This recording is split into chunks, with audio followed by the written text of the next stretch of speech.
Krásne ráno vám želáme. Ako Katka hovorila, áno, vonku nás čaká veľmi premenlivé počasie, ale jedno isté, podľa kalendára prichádza jar. A práve preto sa chceme trošku aj postarať o náš trávnik a ako na to, čo najlepšie, to nám už povie Katka Ferancová, špecialistka plánov. Pekné dobré ráno. Dobré ráno. Vždy, keď sa tak pozerám po trávnikoch nejakým susedom a tí, ktorí majú ten anglický zelený, to sa mi páči. Ako ho vieme docieliť? No, dôležité je hlavne po zime ten trávnik poriadne prečesať. To znamená, že ho zbavíme všetkých nečistôt, ako je napríklad burina, suchá tráva, rôzny mach, rôzne plesne, ktoré vznikajú vlastne pod tou snehovou pokrývkou. Takže my si ten trávnik prečešeme, zbavíme ho všetkých nečistôt a potom ho prevzdušníme. To znamená, že zabezpečíme, aby sa nám do toho trávniku dostalo čo najviac živín, svetla a vlahy. Takže môžeme povedať, že vlastne vertikutácia spolu s kosením a hnojením je najdôležitejšia aktivita v záhrade práve preto, aby sme ten dokonalý zelený anglický trávnik dosiahli. No a teraz hovoríme o tom, že prichádza jar a teraz už je to vhodné obdobie, už je ten vhodný čas, alebo ešte počkáme na nejaké počasie, ktoré bude najvhodnejšie?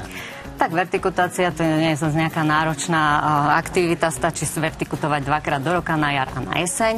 Na jar je ideálne vertikutovať v marci alebo v apríli, na jeseň v septembri alebo v oktobri. Dôležité je, aby tá pôda nebola zamrznutá alebo veľmi premočená. Čiže ale teraz to ma prekvapilo celkom, že sa to robí aj na jeseň, že nie len na jar, že aj pred tou zimou, že ako keby si upravíme ten trávnik, ale tiež mu dodáme teda tie živiny a všetko to, čo ste spomínali.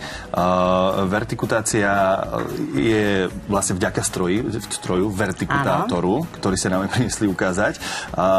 Aké ďalšie praktické tipy sa vďaka tomu ešte môžu dostať do povedomia našich divákov? No, dôležité je vedieť, že trávnik by mal mať aspoň 2 roky predtým, než ho budete vertikutovať, aby ste si ho nezničili.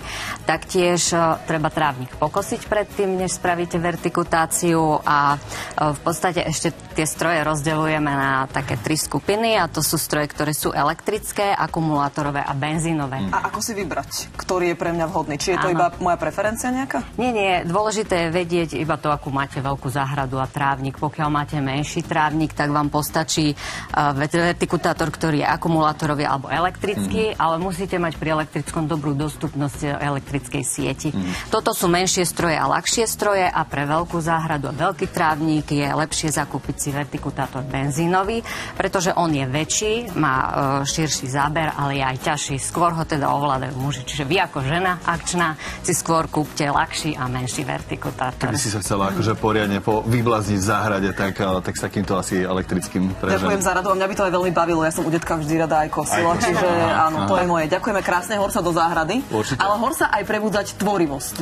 Ešte predtým, ale ako sa dostaneme k ďalšej téme, tak ešte máme pre vás aj súťaž, pretože ak túžite aj vy po dokonalom anglickom trávniku, tak elektrický vertikutátor značky Fieldman vám k nemu môže pomôcť. Okrem toho, že trávnik prevzdušní a koreňom dodá viac vody a živín, ho aj vyčeše, očistí od suchej trávy, buriny a dokonca aj machu. Ako sa zapojiť? Kliknite na Facebook Telerána a pod súťažný príspevok napíšte, prečo by sa takýto pomocník hodil práve vám. No a meno výhercu sa dozviete v pondelkovom Teleráne. Cenu do súťaže venuje e-shop Fieldman.sk. Tak budeme vám držať palce. Ďakujeme veľmi pekne, Katka, za užitočné rady takto pred jarou a my sa ideme teraz venovať